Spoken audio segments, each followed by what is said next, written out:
Namaste everybody. Greetings from Chitrakoota Kaushalya School. What is the point of being successful and not happy?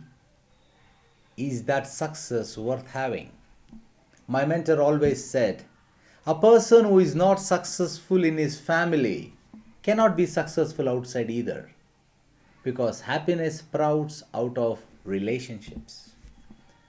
On Children's Day, as a gift to your family, to your entire family, we are conducting a beautiful workshop on 19th of November, Saturday morning, exclusively for you with your child. Yes, first time a unique workshop is conducted for the child and the parent together.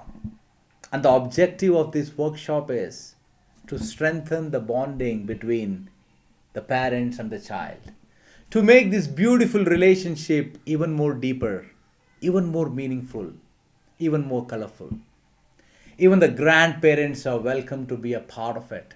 They anyway take care of the children, they are integral part of the children. 19th of November, it is happening at Chitrakoota main branch. It is not happening at Kaushalya branch, it's happening at Chitrakoota main branch. Please do come and take the best out of the sessions.